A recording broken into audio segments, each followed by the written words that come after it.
first, let's get to the domination for San Antonio back at home in Game 5. They're now up 3-2 in the series and can close it out this weekend. The Spurs beat the Timberwolves yesterday as a 10.5-point favorite by more than 30. How about that? 126-97. The Spurs win and cover.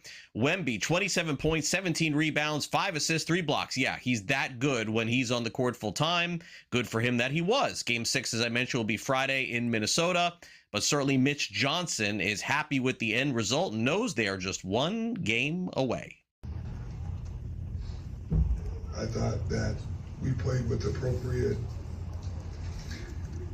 which is hard to do, as we've learned in the first 10 games of that. We played with the appropriate feeder, discipline, execution, physicality, poise.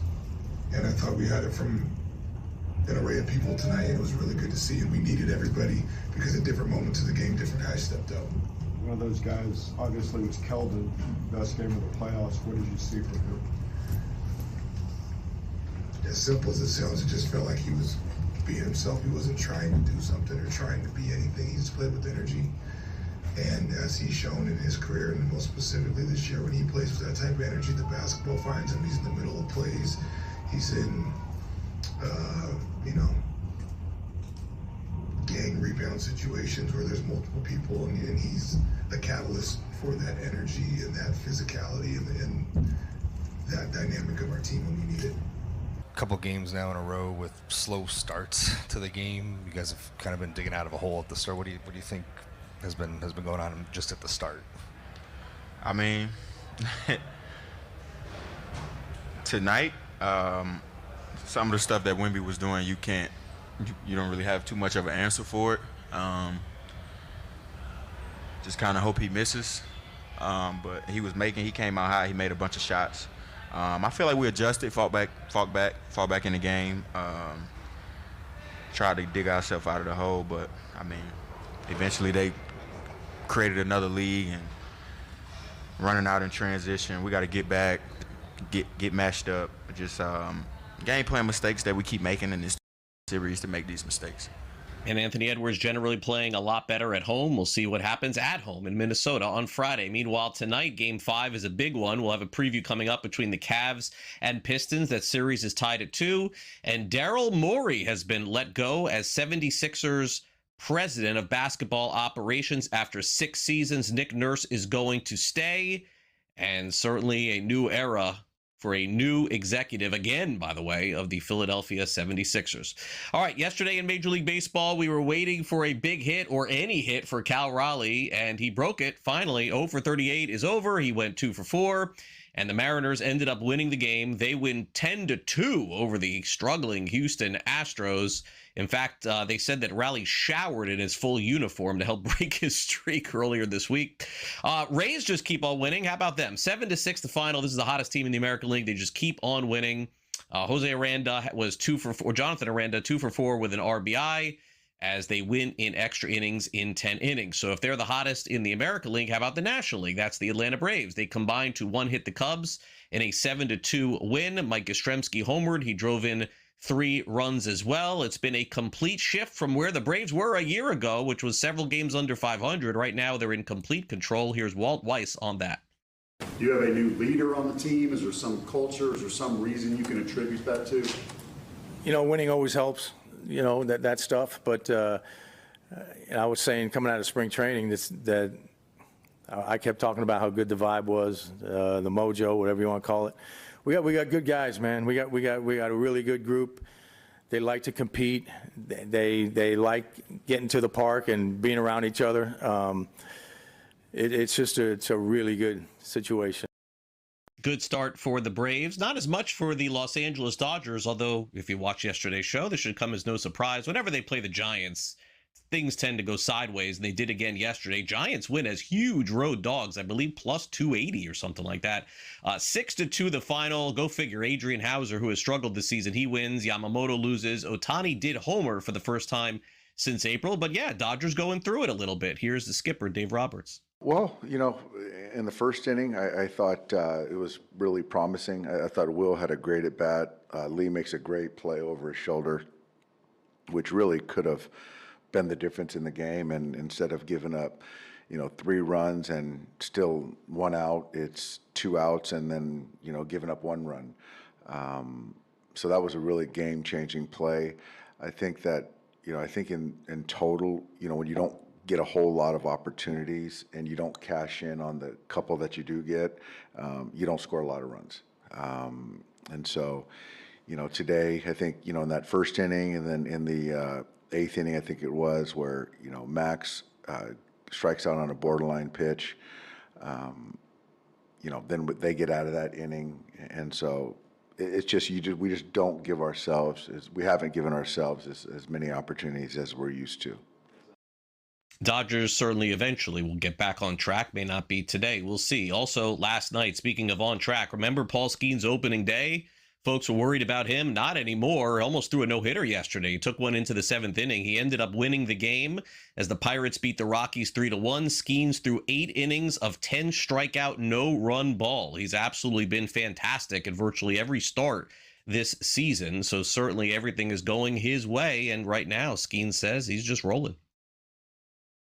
Back outings now in 8 shutout innings. If there's a comparison, what was the difference in better in this one? Can you look at the two and find similarities? Did you feel better in this one? I don't know. Probably similar in ways, but I think the execution in this one might have been a little sharper. Yeah, I don't know. I'd have to waste some time to think about that. All right, not the best sound from Paul Skenes, as we've learned through the years. Not a good talker. Kyle Schwarber, much better. He homered for the 5th straight game, and right now he's on fire. Here is Schwarber after this 2-1 win, talking about this power surge. I mean, you tie a franchise record tonight for consecutive games with a home run. I mean, is that sort of a, what does it mean to you to kind of be in that club, in that group? Yeah, I don't know. That's a good question. I haven't really thought about it.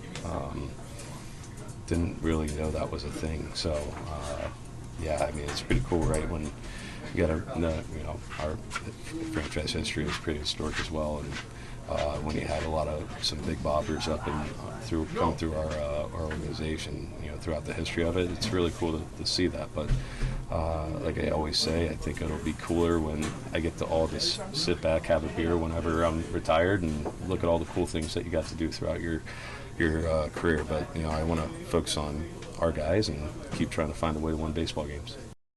17 home runs now for Kyle Schwarber on the season. That, of course, is the most in Major League Baseball.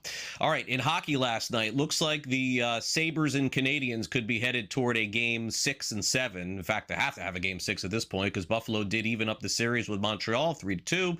How about the Golden Knights? They beat the Ducks in a very emotional finish 3-2 in overtime, so they lead their best of 7 out west 3-2 as well. And the Colorado Avalanche can close out their series tonight back at home. They lead the series 3-1. If Colorado advances, they go to the Western Conference Finals in the Stanley Cup chase. And welcome back to Newswire here on SportsGrid. When we turn the calendar after Memorial Day to the month of June, the World Cup will be in focus, not just around the world, but even closer to home, of course, as the World Cup will be played here in the United States. Let's bring in Sam McQuillan from Legal Sports Report. Seems like there could be some sports betting ramifications from that. And hey, I guess it's not enough to hike the prices and taking the train over to the games at the Meadowlands. Now sports betting getting involved here, maybe adding some tax on to to people who are placing bets. It just feels like why? Like they just want to make some extra money here. I don't know. I don't know how this is going to be received, Sam. And I suppose if every book does it, it'll be one thing. But if not, I don't think people are going to be very agreeable to laying some extra juice or paying some extra vig to the sports betting handles just because the World Cup is in their state. Yeah, it's definitely a very unprecedented scenario, we could call it, with New Jersey hosting 8 World Cup games this summer, including the World Cup final.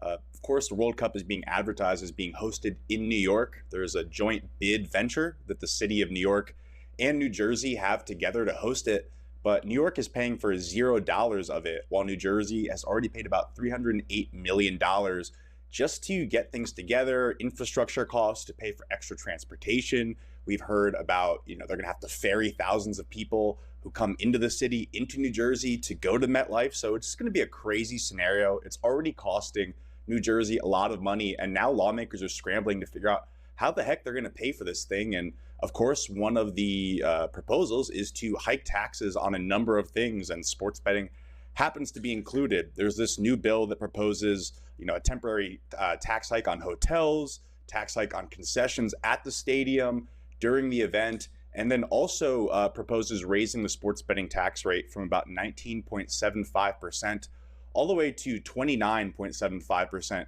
just during the month that the World Cup games are hosted in the state. Lawmakers often, when they look to raise taxes, they look to so-called sin industries like sports betting, industries that, if they raise the taxes, nobody's really going to cry for the sports books. What could end up happening, as we've seen in other states, obviously, that cost trickles down to the customers.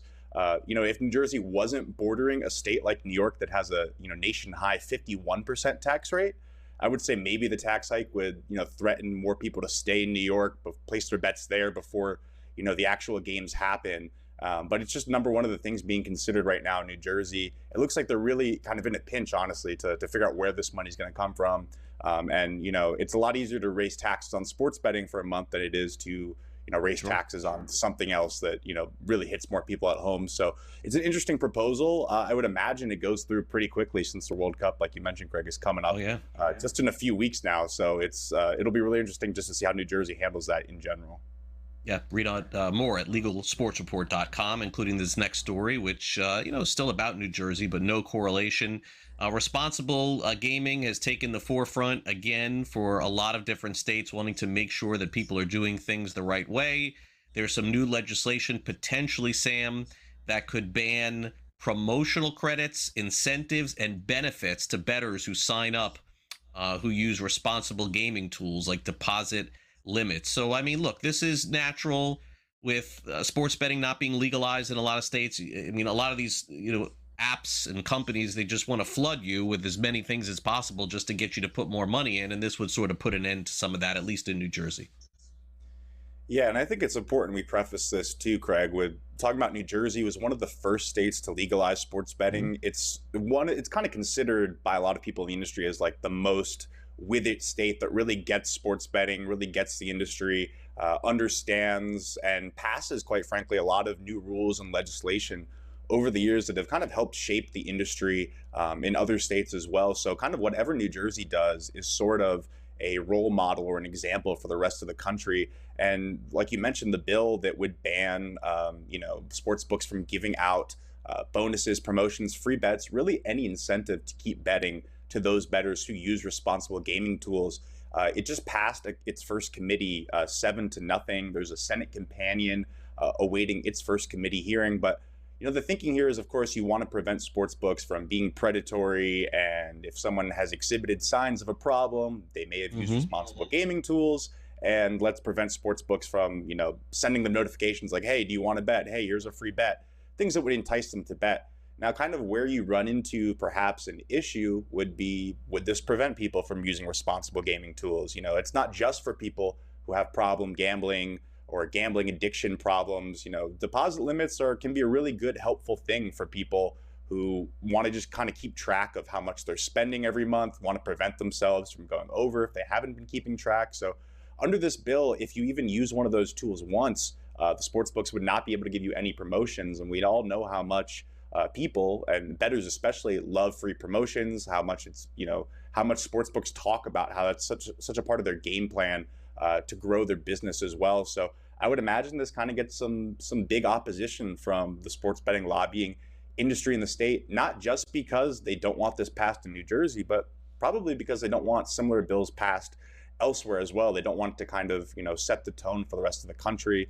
Under the bill, operators would pay about $500 for every violation. So that's kind of the incentive for them not to do it as well. But again, it's a part of a larger push in New Jersey to kind of restrict or change or safeguard gambling, or sports betting rather, as we kind of enter, year 6, year 7 of this whole thing. They've got other bills that would ban micro betting, the play-by-play bets, which have, We've heard other proposals in other states to do similar things. A bill that would actually alert bettors anytime that a sports book limits them. So we know that's been a big controversial topic as well. We'll see if any of these bills come to fruition. It's a number of proposals. Often not all of them are accepted, but maybe one or two changes gets in there. There's also a bill to restrict advertising and study it.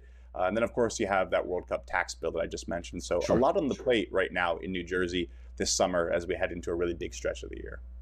All right, finally, let's get to the latest with FanDuel and DraftKings, putting some reporting out there as far as their strategy is concerned. It seems like, at least from what I read here over at Legal Sports Report, Sam, that DraftKings is making some solid strides in terms of financially, and FanDuel has really fallen behind a little bit. And FanDuel, of course, for years was, arguably ahead of DraftKings. So what do you think this switch ended up happening? Does it have to do strictly with the strategy of DK's prediction markets? Yeah, I would say it's a number of different factors, which, like you mentioned, Craig, have led to this scenario now where we have FanDuel suddenly kind of in scramble mode, trying to catch up, trying to maintain their number one position, while DraftKings, their long-term rival, seems to be making strides. You have this crazy environment right now with prediction markets where investors are spooked, where handle has been slowing down over the last couple of months. And FanDuel really kind of exhibited that problem when they revealed their earnings. They showed that handle, the total amount of dollars bet, fell for the first time ever in a quarter, which investors definitely don't want to see. They want to see you growing the business.